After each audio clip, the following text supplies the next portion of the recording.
Vamos a leer en adelante. Dice la palabra del Señor: sin embargo, un espíritu maligno de parte del Señor se apoderó de Saúl.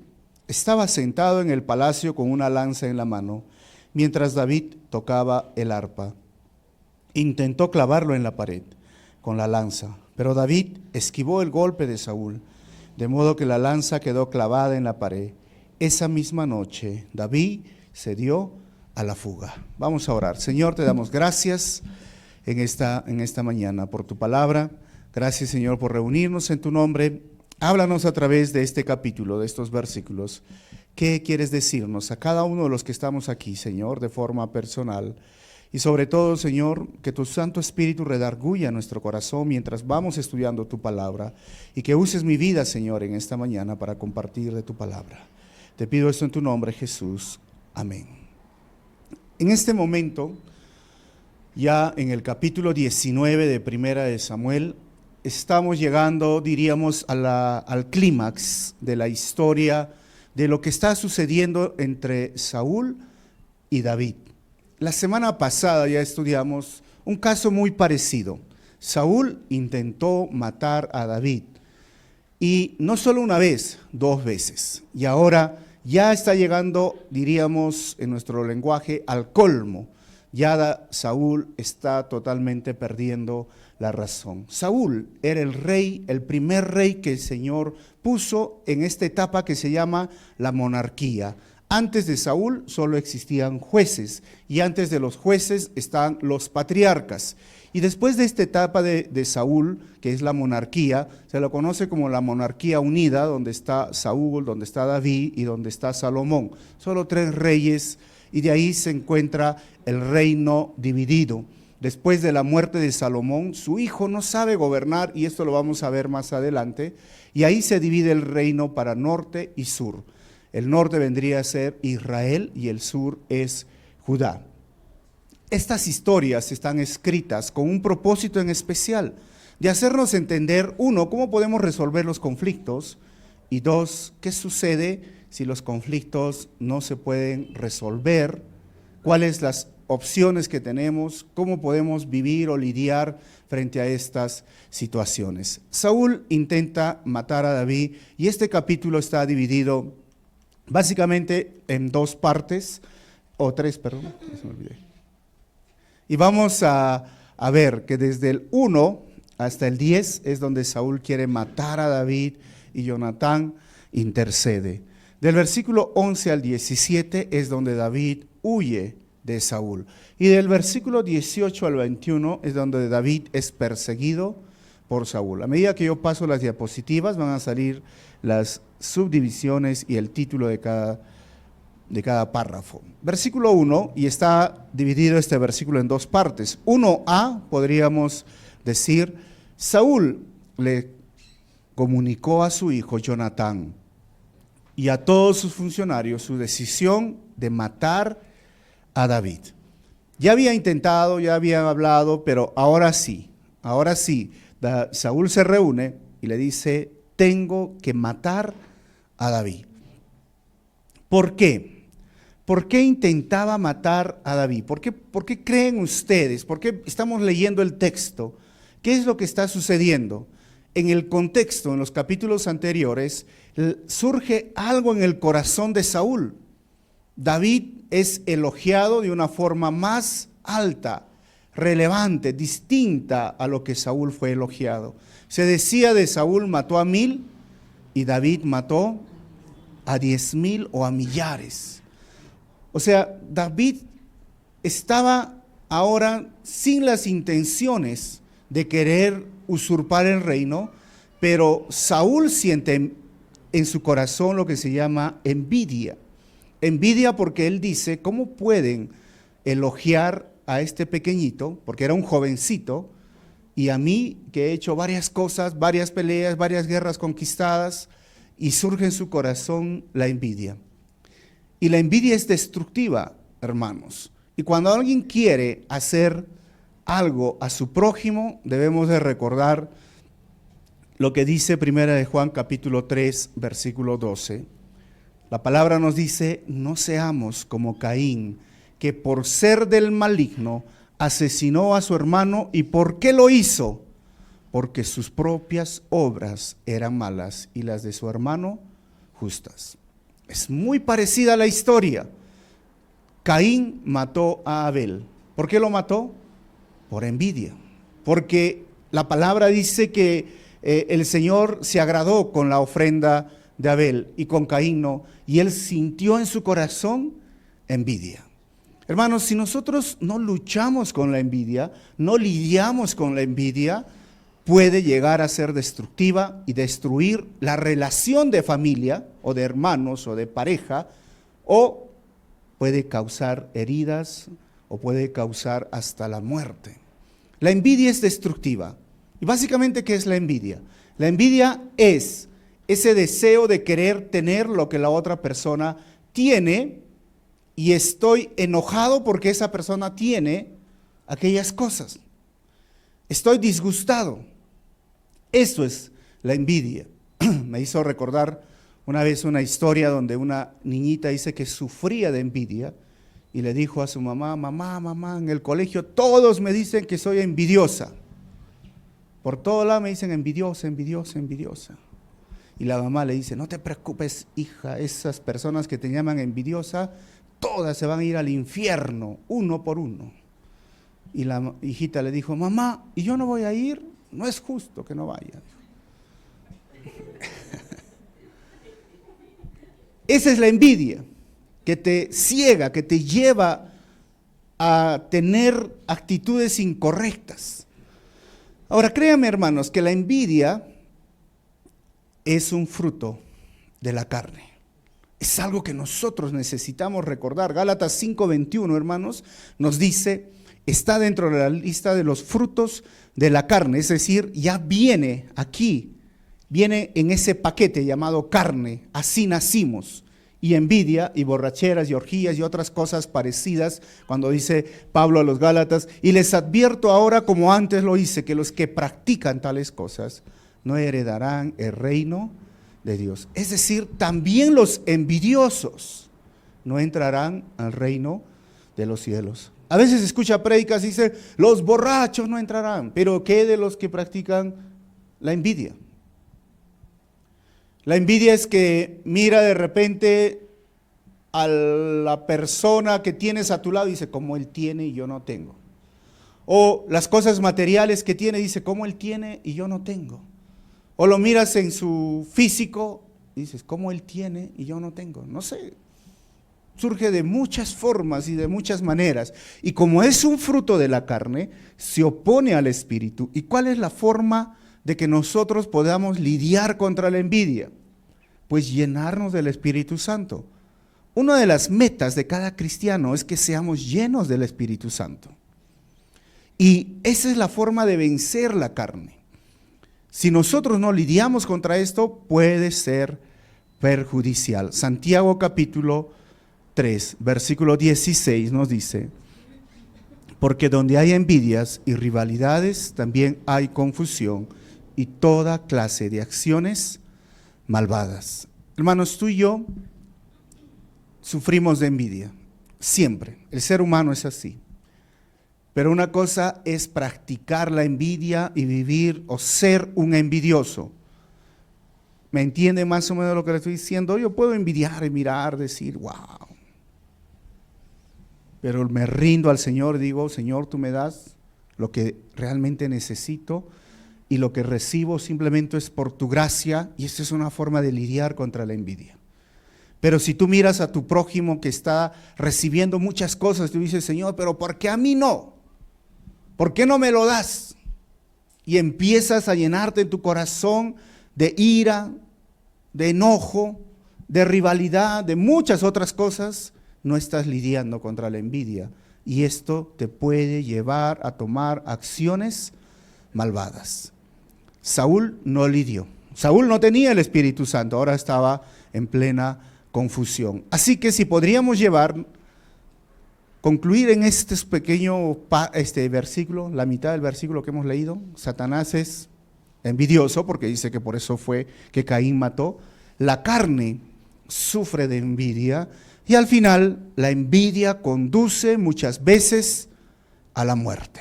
Así que, hermanos, luchemos y cuidemos nuestra vida de la envidia. Segunda parte de ese primer versículo dice, pero como Jonatán le tenía tanto afecto a David, recuerden que en el contexto David y Jonatán habían hecho un pacto, ¿recuerdan?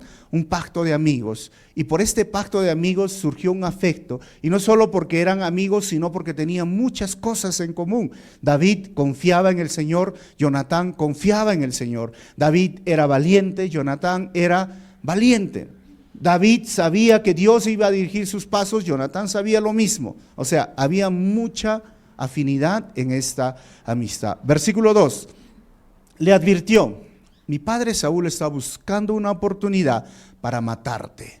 Así que ten mucho cuidado mañana, escóndete en algún sitio seguro y quédate allí. ¿Qué está haciendo Jonatán? ¿Está chismeando? ¿O está advirtiendo? ¿O está siendo leal a la amistad? A ver, hermanos, podríamos decir muchas cosas. Versículo 3, yo saldré con mi padre al campo donde tú estás y le hablaré de ti. Cuando averigüe lo que pasa, te lo haré saber. Vuelvo a repetir, ¿qué está haciendo Jonatán?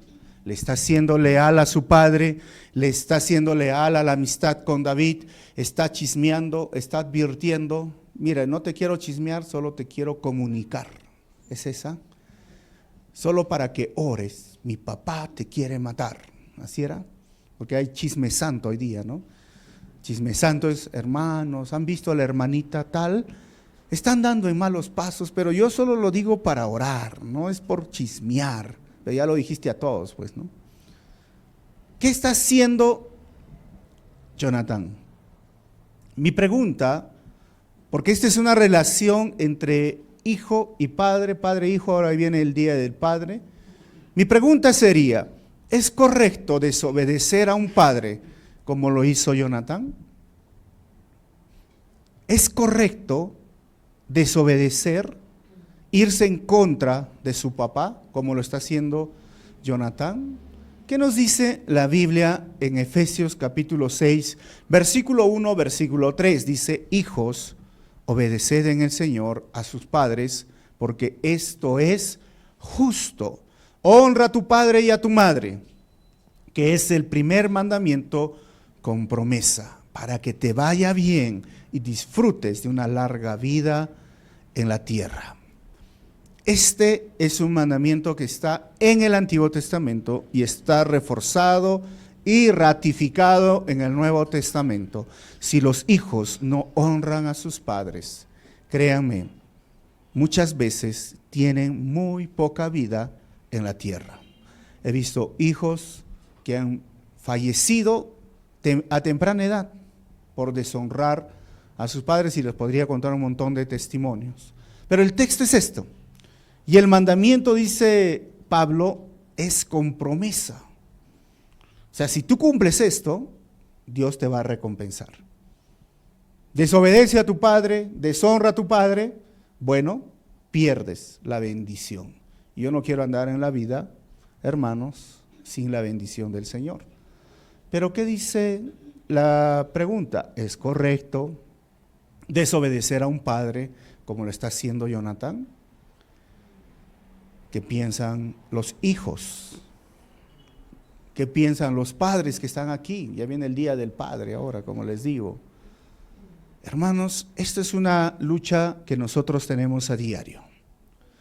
Y créame, los hijos que son, yo pienso que entran en esta etapa de la adolescencia, de 13 años, ahora 12 años, porque existe esa hipersexualización de los niños. ¿Han visto ahora? No, los niños los visten, los creen adultos. Pero yo pienso que dura hasta los 23 o 24 años, ¿no? A algunos les dura más la adolescencia, algunas, ¿sí o no? Les adolecen todavía hasta los 40, los 50, no sé, pero donde se ponen rebelde con los padres, donde pareciera que toda orden de los padres es un latigazo para mí, donde a veces se hace ver que el padre es el malo de la película, ¿no? El padre es el que, Dios mío, no sé, No sé quién te puso como mi papá. ¿Por qué no eres como el vecino? ¿Por qué no eres como mi tío? Porque tu tío no te conoce bien, ¿no? Y tampoco tu tío te ama como tu papá, pues. Respuestas para los adolescentes. Y los adolescentes luchan con esto de obedecer o desobedecer a los padres. Especialmente estamos hablando aquí al papá. Y es por eso que es tan importante recordar que la familia es un equipo, es un núcleo, donde la mamá cumple una función y el papá cumple otra función. Y la mamá, como toda mujer que se conecta más con las emociones, a veces se deja llevar por las emociones de los hijos. Y si la hija o el hijo llora, la mamá se duele en su corazón y dice, mi hijo está llorando, le estoy haciendo daño. Y como muchas madres a veces no entienden que quieren ganarse el cariño, el amor de sus hijos, cuando eso nunca va a suceder hasta que los hijos sean padres o sean madres. Así que no se frustren las mamás porque dicen, ¿cómo hago para ganarme el cariño de mi hija? Bueno, nunca lo vas a ganar hasta que sea mamá. Cuando sea mamá, recién te va a decir, mamá, tú hiciste esto, te quiero, te amo, ¿cómo me cuidaste día y noche? Porque no lo van a entender. Entonces se dejan conectar, se dejan ganar por esas emociones, pero ahí está el varón. Y el varón que no se conecta muy rápido y pone la firmeza y dice, no es así. Y esto no les gusta a los hijos. No les gusta escuchar un no. No les gusta escuchar la corrección firme, clara. Ellos quieren manipular, ellos quieren ganar en ese terreno que nunca van a poder ganar. Y si vienen y aman a Dios, escuchen este mandamiento. Vuelvo a leer, hijos, obedezcan en el Señor. No está diciendo simplemente obedece porque obedece, no, en el Señor. Porque es la voluntad de Dios, porque es el deseo de Dios que haya este orden divino. Eres hijo, respeta la autoridad, honra la autoridad. Y es el primer mandamiento con promesa. Haz lo que te da la gana, bueno, no te va a ir bien y no vas a disfrutar una larga vida en la tierra. Por eso a veces les digo, tienen que trabajar, recuerden, en equipo, los papás, hombre y mujer. Y los hijos recuerden que son parte de un núcleo, de una familia, y el Señor los ha puesto allí. Hijos, ustedes no han elegido a sus papás. Pueden elegir su mascota, ¿sabían, no? Sí, pues puedo escoger mi perrito, este perro no me gusta, el otro, pero a los padres no se puede elegir. No, son los padres que tienes. Y tu deber y tu responsabilidad es amarlos y obedecerlos. Pero vuelvo a la pregunta, ¿está bien lo que está haciendo Jonathan? Hay un principio que nosotros necesitamos recordar. Cuando un hijo puede o debe desobedecer a la autoridad o a un padre, es cuando un padre ordena al hijo quebrantar la ley de Dios. El hijo debe obedecer a Dios y no al hombre. ¿Entienden? Cuando un padre ordena quebrantar la ley de Dios, el hijo debe obedecer a Dios y no al hombre. Aquí Saúl está ordenando a su hijo, vamos a matar a David. ¿Eso está bien? No, está quebrantando la ley de Dios, así que tengo toda la autoridad de desobedecer. Es en este caso. Si un padre agarra y le dice, hijo, vamos a emborracharnos, tómate una cervecita. Y tú le dices, no, pero la Biblia dice que tienes que obedecer a tu papá, mira, te saco Efesios, porque hay padres que se saben la Biblia, ¿no? Hasta Jesús tomó, dicen los borrachitos, ¿no? Si Jesús convirtió el agua en vino, mira, tómate una cervecita. ¿Tú sabes qué dices? No, no te voy a obedecer en este caso. Si un padre quiere llevar al hijo a quebrantar, a romper la ley, los principios, los mandamientos de Dios, con toda autoridad, hijo, tú no estás para obedecer a tu papá en esa circunstancia. En esa circunstancia. ¿Me entienden, hermanos? Espero que no haya confusión. Dijo, el pastor ha dicho que desobedezca. No, en esa circunstancia. Versículo 4. Jonatán le habló a su padre Saúl en favor de David. No vaya su majestad a hacerle daño a su siervo David. Le rogó. Él no le ha hecho ningún mal y al contrario lo que ha hecho ha sido de gran beneficio para su majestad. Versículo 5. Para matar al filisteo arriesgó su propia vida y el Señor le dio una gran victoria a todo Israel. Su majestad mismo lo vio y se alegró. ¿Por qué ha de hacerle daño a un inocente y matar a David? Sin motivo. Ahí vemos un hijo intercediendo por la amistad que tiene y básicamente lo que le está diciendo, David era útil y era beneficioso a Saúl. Segundo, David era inocente. Y tercero, sería un gran pecado dar muerte a un inocente, porque la ley dice en Deuteronomio 10:10 que no se debe de matar. Entonces, Saúl escuchó a Jonatán en este caso y vio que él tenía razón. Vamos a ver, versículo 6, dice, Saúl le hizo caso a Jonatán y exclamó, tan cierto como el Señor vive, que dice David, Saúl, te juro que David no morirá. Saúl tiene esos momentos claros, esos momentos, diríamos, con raciocinio y esos momentos de locura, de desvariar, quizás porque este espíritu maligno venía sobre su vida, pero estando cuerdo, diríamos, Saúl dijo, no lo mato a David, no lo voy a hacer. ¿Y qué más dijo? Te juro. Hay mucho conflicto por esta palabra, ¿verdad? Dicen, no debes de jurar, no se debe jurar, prometes amar, sí, juro, por ahí, ¿no? Alguien por ahí, ¿se acuerdan o no? Entonces, ¿se puede, no se puede? Miren, la palabra jurar tiene que ver muchas veces en el Antiguo Testamento con el número 7, y el número 7 era el número perfecto de Dios, o es el número perfecto, y normalmente un juramento en el Antiguo Testamento se confirmaba con el sacrificio de 7 víctimas, o decir 7 corderitos, 7 animalitos, o el testimonio de 7 testigos. Y que Saúl diga lo juro, no era un pecado, no era un problema, porque sí muchos en el Antiguo Testamento juraban, ustedes pueden ver esto en Génesis 21-28, y en el Antiguo Testamento, como les comento, no es pecado jurar, sino fallar en el cumplimiento. Deuteronomio 6:13 y Deuteronomio 23:21 hablan claramente sobre esto. Es que si tú fallas, es mejor no lo hagas. Pero entonces, hoy día, ¿por qué dicen que no se debe de jurar? Porque la palabra te dice, no jures en vano en el nombre del Señor. Porque hay personas que usan como una mentira, ¿no? Te lo juro, te lo juro, te lo juro. Y en verdad no están cumpliendo. Y como no están cumpliendo, esto no le agrada a Dios y es mejor no hacerlo. Por eso en el Nuevo Testamento, en base a esta revelación, tenemos que tu sí, como cristiano, ¿qué debe ser? Sí. Y tu no, debe ser no.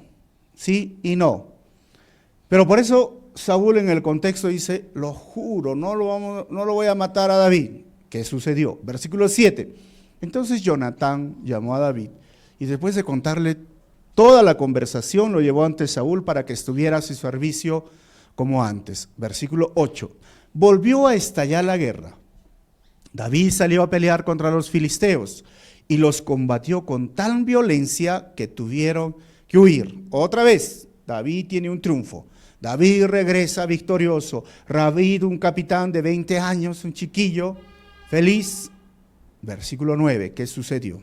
Sin embargo, otra vuelta, un espíritu maligno de parte del Señor se apoderó de Saúl y estaba sentado en el palacio con una lanza en la mano, mientras David tocaba el arpa, porque David era músico, recuerden.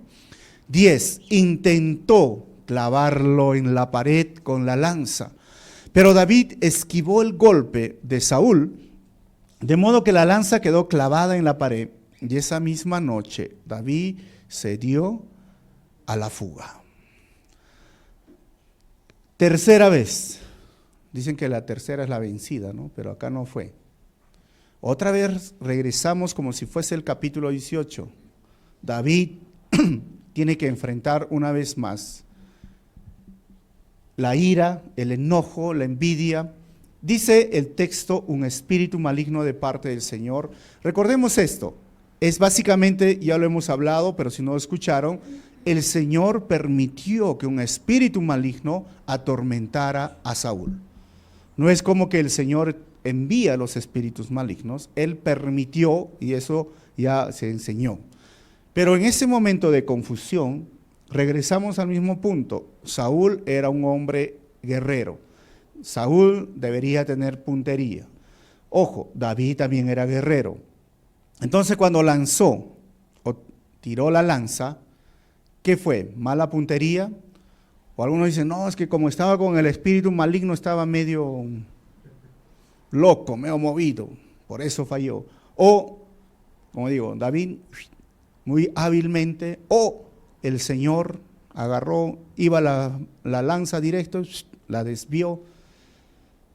No es el tema, se puede especular porque muchos por ahí están hablando, no se dice el texto y no tenemos por qué llegar a conclusiones cuando el texto no lo llega, pero el hecho es el siguiente: David dijo, hasta aquí nomás. Esa noche tuvo que huir. Se vio muy decidido, a pesar de que dijo, lo juro, dijo, no, este hombre me quiere matar. Versículo 11. Entonces Saúl mandó a varios hombres a casa de David para que lo vigilaran durante la noche y lo mataran al día siguiente. Miren el plan. Pero Mical, la esposa de David, les advirtió, si no te pones a salvo esta noche, mañana serás hombre muerto.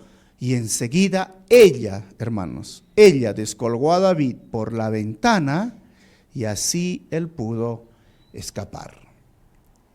¿Qué les parece las acciones de Mical? ¿Qué está haciendo Mical? Ayudando a su esposo, yendo en contra de su papá, otra vez una hija yendo en contra del padre. Si diríamos el mismo punto, ¿verdad? Tienes que obedecer a tu papá, entonces ya, esposo, que te mate mi padre. ¿Está bien así? No. Está haciendo también, hay dos cosas aquí. Uno, es que cuando uno ya se casa ya es una nueva familia, ¿verdad? Entonces, ya ahora su deber, sus responsabilidades y aún sus prioridades cambian cuando uno está casado. Entonces, ella tiene que actuar como esposa. Lo está ayudando frente a esa amenaza. Versículo 13, ¿qué sucedió después? Luego, Mical tomó un ídolo y lo puso en la cama con un tejido de pelo de cabra en la cabeza y lo cubrió con una sábana. ¿Qué está haciendo Mical? ¿Y qué hace un ídolo en la casa de Mical? Si nos ponemos a examinar, ¿qué hace un ídolo? Miren, la palabra ídolo que usa aquí en la Biblia es la misma palabra que se usa para terafín.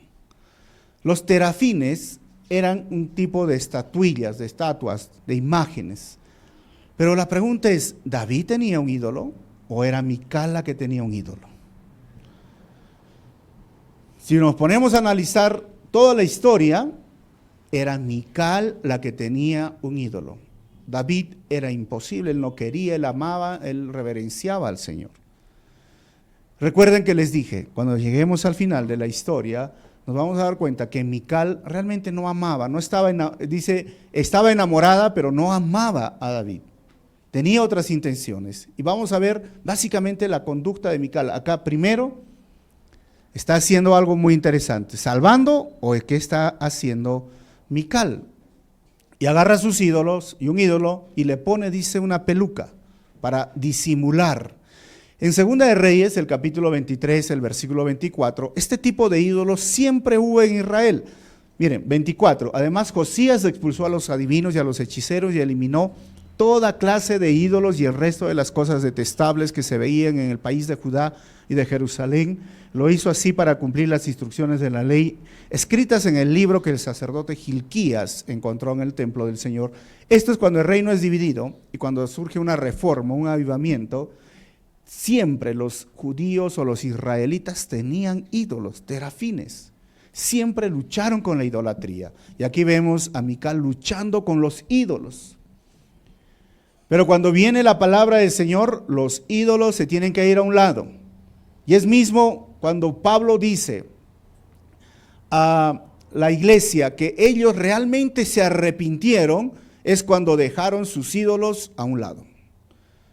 Cuando estaban en Éfeso, dice que ellos conocieron la palabra del Señor, los gentiles de Éfeso, Y agarraron y en la plaza hicieron como un cerro de ídolos, de libros de magia y los quemaron.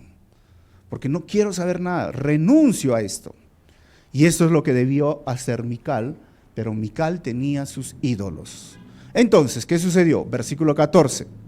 Cuando Saúl mandó a los hombres para apresar a David, Mical les dijo: está enfermo. ¿Qué les parece? ¿Cómo está actuando Mical hasta ahora? Pareciera muy amable, pareciera muy protectora, pero ¿está protegiendo a su esposo o se está protegiendo a ella? Algunos especulan y dicen, es que Mical sabía que David iba a ser el próximo rey. Y si David iba a ser el próximo rey, ¿ella en qué se convertía como esposa de David? En la reina. Porque según la monarquía, el que debería ser rey era Jonatán. ¿Y ella en qué quedaba? La hermana del rey. ¿Pero qué quería ser? La esposa del rey, la reina. Entonces, ¿se está protegiendo ella o está protegiendo al esposo? Y miren lo que dice, está durmiendo. ¿Cómo se llama eso, hermanos? Mentira. Hay mentiras blancas y hay mentiras negras. Por allí dicen, ¿es verdad o es mentira? ¿Qué creen, hermanos? Hay mentiras piadosas y hay mentiras negativas, diabólicas. Hermanos, una vez más, no podemos maquillar la verdad. La mentira es mentira. Pero por ahí alguien dice, pero podemos justificar una mentira cuando está en riesgo la vida de una persona. Es como decir ahora, están buscando a todos los extranjeros y tú dices, aquí no hay ningún extranjero. Ah, no, sí hay extranjeros. ¿Me están entendiendo? Porque es algo injusto. Son cuestiones así muy sensibles, pero vamos a ver el punto, si lo que realmente Mical está haciendo una mentira piadosa, entre comillas, porque yo no estoy de acuerdo, pero es una mentira justificada porque tiene que salvar a David porque el papá lo quiere matar. Bueno, vamos a ver, versículo 15. Pero Saúl los mandó de nuevo a buscar a David. Dice, aunque esté en cama, tráigamelo aquí ahora para matarlo. Ya no aguantaba ya. Versículo 16. Al entrar en la casa, los hombres vieron que lo que estaba en la cama, ¿qué era? Un ídolo, con un tejido de pelo de cabra en la cabeza. O sea, ¿quién hizo esto? ¿David o Mical? O sea, Mical sabía mentir o no sabía mentir. Porque hay unos que no saben mentir, ¿no? Y hay unos que mienten tan bien, ¿sí o no? Que me sabe a verdad, cantan, ¿no? O sea, mienten bien. 17. Entonces Saúl le reclamó a Mical. ¿Por qué me has engañado así? ¿Por qué dejaste escapar a mi enemigo? Y ella respondió, él me amenazó con matarme si no lo dejaba escapar. Ajá, ¿ahora qué piensan? ¿Mentira piadosa o qué? ¿Está protegiendo al esposo o se está protegiendo ella? Ella. Entonces, Mical no podría quedar aquí como una mentirosa santificada, no sé cómo se puede llamar, para mezclar, o una mentirosa que es una mentira justificada por salvar al esposo porque lo quieren matar. Miren, Mical vive en mentiras. Mical no teme a Dios, Mical tiene ídolos. Y no solo es la primera que vamos a ver de Mical en la historia, Mical realmente no tenía temor a Dios. Y cuando hay muchas mentiras, yo te diría, ¿realmente temes a Dios? ¿Realmente amas a Dios? Porque hermano, otra vuelta regresamos al mismo punto de la envidia. Yo puedo caer en una mentira, pero mi vida no puede ser ganada, ni conquistada, ni acostumbrada a que sea una mentira. Mi vida no debe de ser una mentira. Yo no puedo estar viviendo una mentira con Dorquitas sin que ella no sepa de mi vida y tratar de fingir o vivir una mentira con ustedes. ¿Me están entendiendo, hermanos? Yo puedo caer en una mentira Y esa mentirita, porque hoy día, este es un gran problema en toda Latinoamérica, porque si llego tarde, ¿a quién le echo la culpa? A la combi, y la verdad, eso es una mentira porque tú has salido tarde. Y porque te has demorado, porque estabas en tu cama, pensando a qué hora me levanto, a qué hora salgo, meditando, tengo sueño. Y llegaste tarde, y luego ¿qué dices? El tráfico. Y no, hermanos. Pero no hay problema, pastor, eso es una mentirita blanca, no he hecho daño a nadie. Peor, eso son otras mentiras. Es que no hay mentiras en niveles. La mentira es mentira. Y si la mentira, desde el punto de vista bíblico, es pecado, estás pecando. Por eso existe sí y no, y existe, con esta tecnología de redes sociales que tenemos, puedes escribir, me atrasé, perdón, estoy llegando tarde, ¿no? No echarle la culpa pues a otros. O tampoco hay esas mentiritas blancas. O no puedes decir que amo a Dios, sirvo a Dios y vivas en mentira tras mentira. Porque recuerda lo que dice la palabra, que los mentirosos no heredarán el reino de los cielos. ¿Y cuántas mentiras son suficientes para decir que eres mentiroso? Porque hay algunos que dicen, yo soy mentiroso, pero hay otros que son mentirosazos. Pues, o sea, ya, mentirosazazazo. Yo, unas 5 mentiritas al día. Pero otros, no, pues ya hasta se mienten a ellos mismos. ¿Cuántas mentiras? Ray Comfort hace unos interesantes diálogos para ver si hemos fallado respecto a los 10 mandamientos. Y él dice, ¿no? ¿Alguna vez has agarrado algo en tu vida? La gran mayoría dice, y hasta todo yo digo, sí. ¿Y eso qué te convierte? En ladrón. Ah, ya. Porque basta una vez para decir que soy ladrón. O tienes que robar 2 veces para decir que eres ladrón. Y ahí seguimos. ¿Y alguna vez has mentido en tu vida? Yo les hago la misma pregunta a ustedes. ¿Has mentido alguna vez en tu vida? ¿Sí? ¿Y eso en qué te convierte? ¿Y qué dice la Biblia? Que los mentirosos no heredarán. Uy, Dios mío, entonces, pastor, ¿quién va a entrar? Pues los peruanos no entran. Ni los latinos, ni los ecuatorianos, ni los colombianos, ni los chilenos, todos, porque ese es el punto. A medida que vamos creciendo en nuestra fe, debemos dejar la mentira. Pablo dice, dejen la mentira. Antes vivían así, ahora ustedes son diferentes. Ahora son nuevas criaturas. Deja la mentira a un lado, dejen de mentirse unos a otros. Porque si tú sigues viviendo en mentiras, uno, niegas la eficacia de la salvación en tu vida, el decir que el Espíritu Santo no reina en ti y no puedes, no vas a entrar al reino de los cielos, porque los mentirosos no entrarán al reino de los cielos. Y la Biblia dice, no todo el que me dice, Señor, Señor, entrará al reino de los cielos, sino aquel que hace la voluntad de mi Padre. ¿Y cuál es la voluntad del Padre? No mientas. Pero no hay otra opción, sí hay opciones, hermanos. Uno, decir la verdad. Uno, recuerden. Pero 2, vive en verdad, para que no estés mintiendo. Y 3, hay palabras, hay tecnología para que no caigas en tantas cosas. No puedo. Porque hay personas que dicen, ¿vas a venir? Sí voy a venir. Y saben que no van a venir, pero dicen, ¿a qué hora es? ¿A qué hora es tu iglesia? A las 9, ya, ahí estoy. Y en el fondo dicen, no voy a ir, pues. ¿O no es así? A veces para cualquier compromiso, sí, ¿cuándo es? Ya voy, pero ya sabes que entonces mejor seguir. No creo que pueda, te confirmo, para que no caigas en mentira.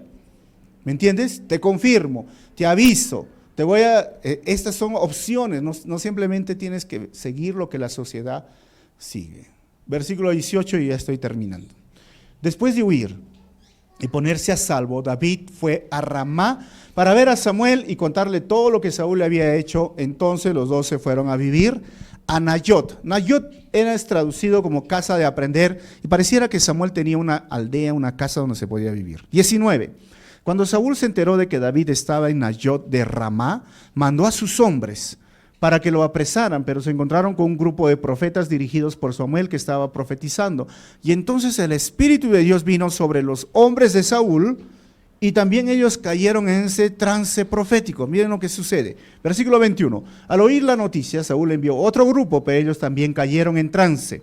Luego mandó un tercer grupo. ¿Y qué pasó?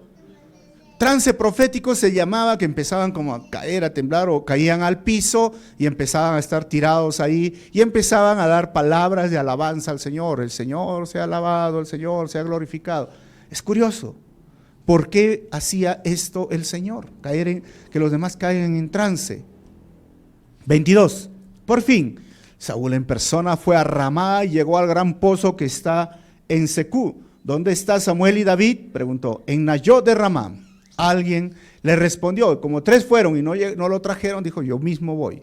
Así que, versículo 23. Saúl se dirigió entonces hacia allá, pero el Espíritu de Dios vino con poder también sobre él, y Saúl estuvo en trance profética por todo el camino, hasta llegar a Nayot de Ramá. Miren lo que sucede. El mismo Saúl. Entonces ahí está el asunto. ¿Cómo es que un momento está con este espíritu maligno y ahora está con el Espíritu de Dios que viene sobre él? Ya les dije, es importante entender el Antiguo Testamento y el Nuevo Testamento, y el Nuevo Testamento tiene supremacía sobre el Antiguo Testamento, y nos dice una revelación sobre el Espíritu Santo, es que el Espíritu Santo no moraba en la vida de ninguna persona en el Antiguo Testamento, solo venía por un momento y luego se iba. La diferencia hoy, después, en el nuevo pacto, después de la muerte y resurrección del Señor, es que el Espíritu Santo, después de Hechos capítulo 2, viene a morar en la vida de un cristiano. Y como viene a morar en la vida de un cristiano, no puede haber esto. Hoy un día el espíritu maligno me ha hecho hacer esto y ahora el Espíritu Santo me hace obedecer. Porque yo sería igual, ¿no? Si trato mal a Dorquitas o la golpeo, no he sido yo, ha sido el espíritu maligno que me ha llevado, Dorcas.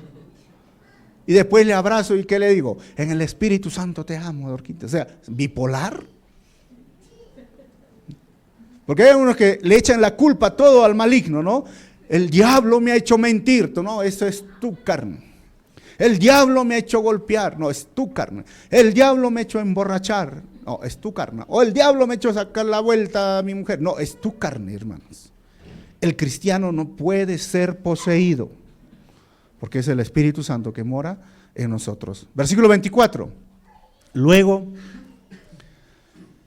miren, en todo el camino, y él es, si veríamos en nuestro contexto, el striptease de Saúl sería, ¿no? Dice, se quitó la ropa, y desnudo en el suelo. ¿Cómo es esto, desnudo?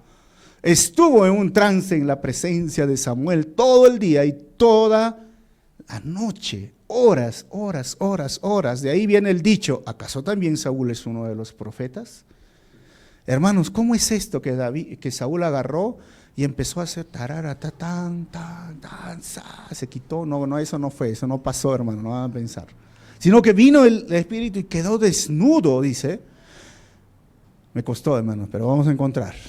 La palabra que dice que se quitó la ropa se refiere normalmente al manto, y especialmente uno que vale mucho.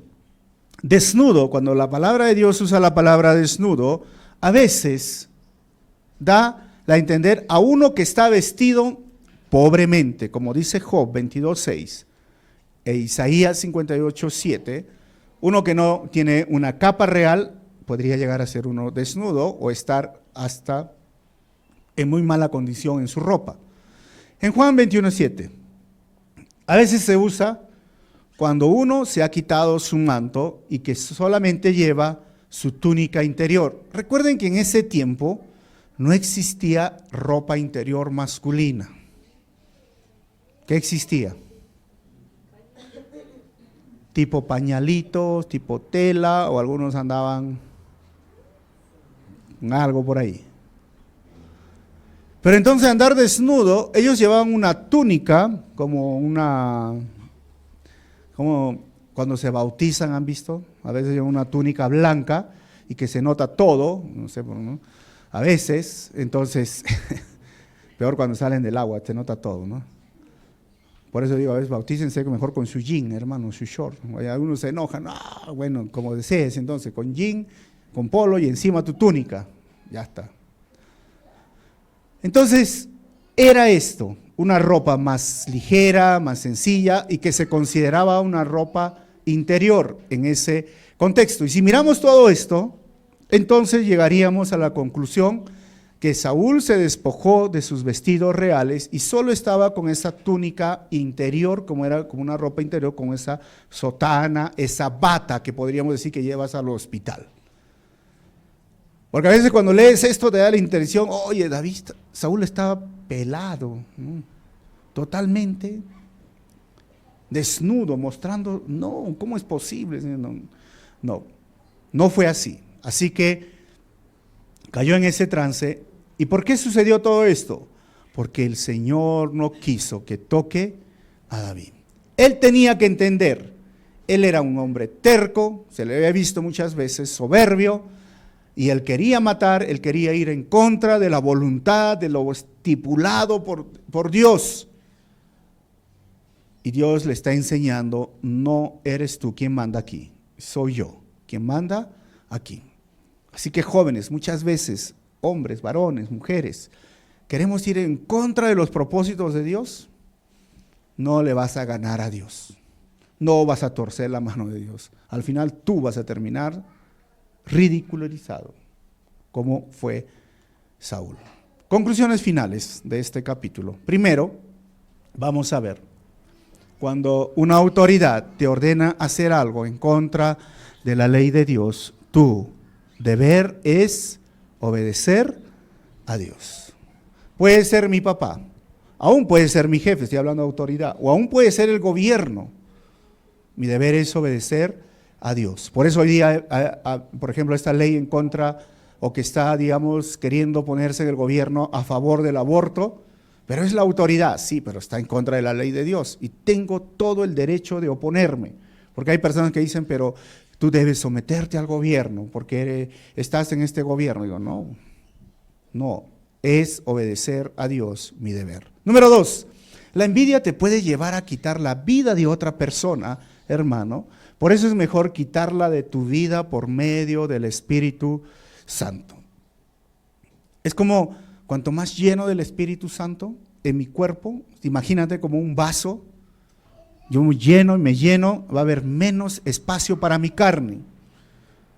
Cuanto tú no seas lleno del Espíritu Santo, vas a estar más lleno de tu carne. Y por eso vas a actuar siempre en envidia. Número 3, podemos caer en una mentira, pero no podemos vivir sobre mentiras. Porque esto sería negar que tengo el Espíritu Santo, negar que soy salvo, negar que conozco al Señor. Ojo, podemos caer en una mentira. Como Charles Spurgeon decía, ¿no? Las ovejas pueden caer en el lodo, se levantan, se limpian y siguen caminando. Solo los puercos caen en el lodo y se revuelcan y están felices. Nosotros no somos puercos, hermanos. Discúlpenla si se ofenden, pero esto lo dijo Charles Spurgeon. Somos ovejas. Vamos a cerrar nuestros ojos y vamos a orar. Señor, te agradecemos en esta mañana.